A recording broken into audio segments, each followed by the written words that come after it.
Hello बच्चों, कैसे हैं आप लोग। आज एप्लीकेशन ऑफ डेरिवेटिव सीरीज को आगे बढ़ाते हुए हम दो नए टॉपिक लेने की कोशिश करेंगे, जिसमें से पहला टॉपिक है इंक्रीजिंग एंड डिक्रीजिंग फंक्शंस। तो इंक्रीजिंग फंक्शन या डिक्रीजिंग फंक्शन का मीनिंग क्या होता है, पहले तो हमको ये समझना होगा। कोई भी function y equals to F X increasing कहलाएगा कि अगर उसमें हम x की वैल्यू कुछ रखते हैं और जो y की वैल्यू या fx की वैल्यू आती है वो वैल्यू भी x की वैल्यू को हम बढ़ाते जाएं तो वो भी बढ़ती जाती है। कि जैसे मान लीजिए कोई फंक्शन है,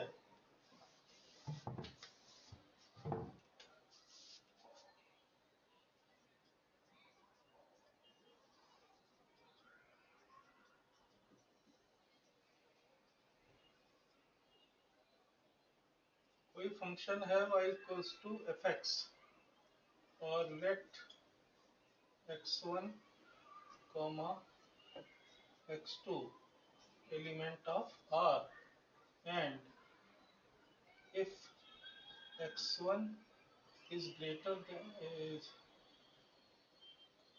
less than x2, then fx1 is less than fx2। Means कि अगर x1 से x2 बड़ा है तो fx1 से fx2 बड़ा होगा, तो ये फंक्शन इंक्रीजिंग कहलाएगा।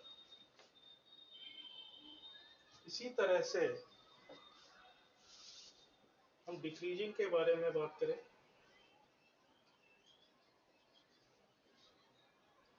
कि y equals to F X है कोई function and let x1 comma x2 element of r and if x1 less than x2, तो then fx1 is greater than fx2। या इस बात को हम ऐसे भी बोल सकते हैं कि if x1 greater than x2 and fx1 is less than fx2। कि मीन्स कि अगर x की वैल्यू हम इंक्रीज करते हैं तो y की वैल्यू या fx की वैल्यू डिक्रीज करती है, तो ये फंक्शन डिक्रीजिंग कहलाएगा। या x की वैल्यू हम डिक्रीज करते हैं तो y की या fx की वैल्यू इंक्रीज करती है, तो ये डिक्रीजिंग फंक्शन कहलाएगा। जबकि इंक्रीजिंग फंक्शन के केस में क्या होगा कि अगर x1 से x2 बड़ा है तो fx1 से fx2 बड़ा होगा। या इसको हम ऐसे सिंपल वर्ड्स में बोले कि अगर x की वैल्यू इंक्रीज करती है तो फंक्शन की वैल्यू भी इंक्रीज करती है, तब ये इंक्रीजिंग फंक्शन कहलाएगा। इसके लिए हम एक छोटा सा एग्जांपल ले लेते हैं।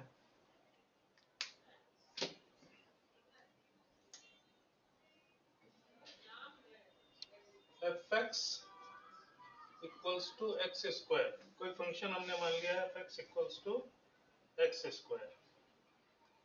अब एक हम टेबल बना लें। ये हमने लिख लिया x, ये लिख लिया एफ एक्स। अब इसमें x की वैल्यू 0 रखेंगे तो एफ एक्स की वैल्यू भी 0 आएगी।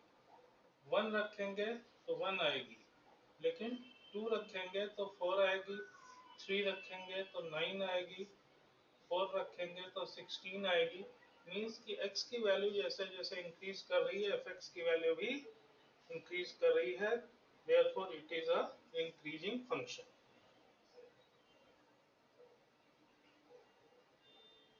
और इसी तरह से हमने आपको डिक्रीजिंग फंक्शन के बारे में भी बताया।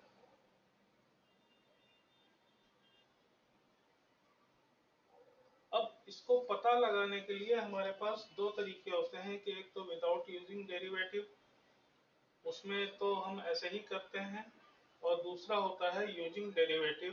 दोनों का हम एक एक एग्जांपल लेके आपको समझाते हैं। अब इसमें पहला एक क्वेश्चन देखिए, without using derivative so that the function f(x) equals to 7x minus 3 is strictly increasing.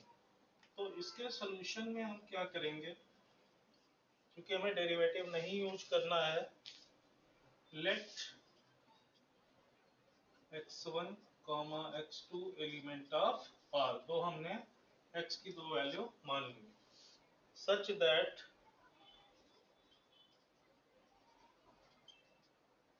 x1 is greater than x2। तो ये इन इक्वेशन है, इसमें अगर कोई भी पॉजिटिव नंबर हम दोनों तरफ मल्टीप्लाई करेंगे तो भी इन इक्वेशन होल्ड करेगी। इम्प्लाइज दैट कि 7x1 ग्रेटर देन 7x2 हो जाएगा, बोथ साइड मल्टीप्लाई हमने किससे कर दिया, 7 से। अब अगर इसमें हम दोनों तरफ कोई नंबर ऐड करें या कोई नंबर सब्ट्रैक्ट करें तब भी होल्ड करेगी। तो हमने नेक्स्ट क्या किया कि इसमें ये 3 था, यहाँ -3 हमने दोनों तरफ कर दिया। 7x1 minus 3 greater than 7x2 minus 3। But ये 7x1 minus 3 ये किसकी वैल्यू हो गई, ये हो गया fx1 और ये ग्रेटर देन हो गया fx2। तो स्ट्रिक्टली इंक्रीजिंग और इंक्रीजिंग में ये डिफरेंस होता है कि जब इंक्रीजिंग हम बोलते हैं तो ग्रेटर देन इक्वल टू या लेस देन इक्वल टू लगाते हैं, स्ट्रिक्टली होगा तो इक्वल टू नहीं लगाएंगे। तो fx1 ग्रेटर देन fx2 हो गया, therefore fx is strictly increasing।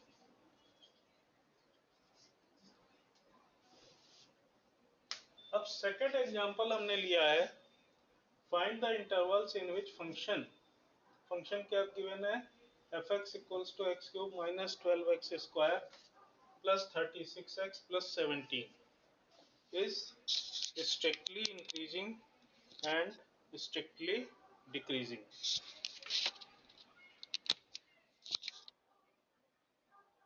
तो इसमें हम क्या करेंगे, पहले इसको डिफरेंशिएट करेंगे। इसके सोल्यूशन में हम देखिए, fx दिया था, f डैश x क्या हो जाएगा, 3x square minus 24x plus 36। अब दो पार्ट है इसके कि कोई भी फंक्शन, ये हमने पहले नहीं बताया था, यहाँ पर बता रहे हैं कि कोई भी फंक्शन स्ट्रिक्टली इंक्रीजिंग होगी अगर f डैश x की वैल्यू ग्रेटर देन 0 होगी, और स्ट्रिक्टली डिक्रीजिंग होगा अगर f डैश x या डिवाइड dx की वैल्यू लेस देन 0 होगा। तो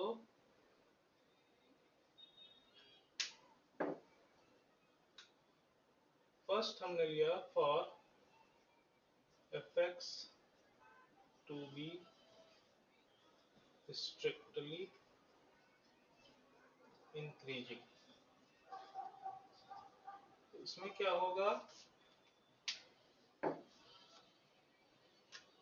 कि f डैश x ये ग्रेटर देन 0 हो जाएगा, या 3x square minus 24x plus 36 greater than 0 हो गया।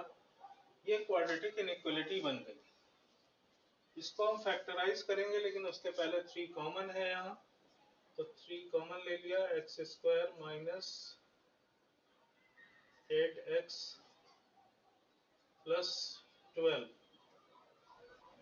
ग्रेटर देन 0, या x square minus 8x plus 12 greater than 0, ये हो गया। अब इसको फैक्टर करना है तो 1 इंटू 12 के ऐसे फैक्टर करेंगे कि जिससे ऐड करने पे 8 आ जाए, तो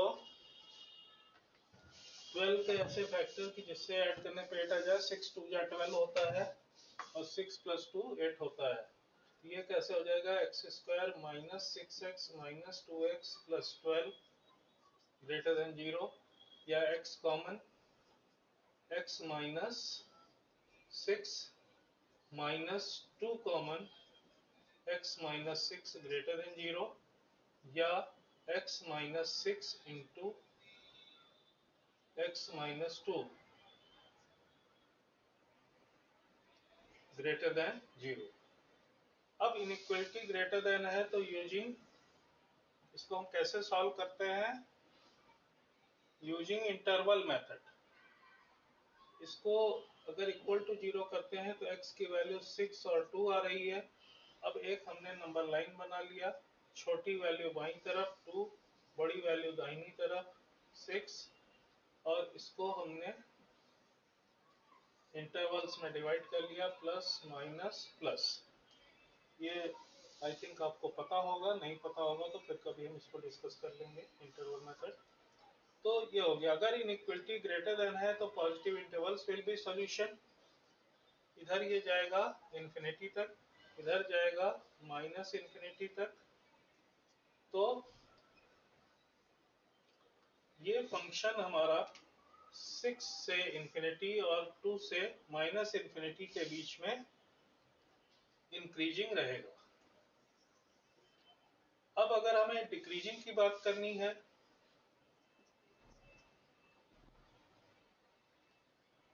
मतलब ये पॉइंट्स हमारे ये इंक्लूड नहीं होंगे, for fx to be strictly decreasing, क्या हो जाएगा कि f dash x less than 0 हो जाएगा। लेस देन 0 हो जाएगा तो फिर से वही सारा कुछ हम करेंगे, तो इम्प्लाइज दैट कि x minus 6 into x minus 2 ये लेस देन 0 हो गया। इसको इक्वल्स टू 0 रखने पर x की वैल्यू फिर से 6 और 2 आ रही है, और इसमें लेस देन इनइक्वलिटी में जो नेगेटिव इंटरवल होता है वो सोल्यूशन होता है। फिर से वही सारा कुछ हमें करना है, ये पॉजिटिव, ये नेगेटिव, ये पॉजिटिव, तो इसका ये सोल्यूशन होगा बीच वाला। तो 2 से 6 के बीच में स्ट्रिक्टली डिक्रीजिंग रहेगा और इन दोनों इंटरवल में स्ट्रिक्टली इंक्रीजिंग रहेगा। आज के लिए आई थिंक इतना काफी है। आप लोग और इसके प्रॉब्लम्स लगाइए, बाकी कल हम लोग मैक्सिमा मिनिमा फिर स्टार्ट करेंगे। Till then thank you for joining me, and don't forget to subscribe my channel Alpha Tutorials 888 and press the bell icon. Thank you once again.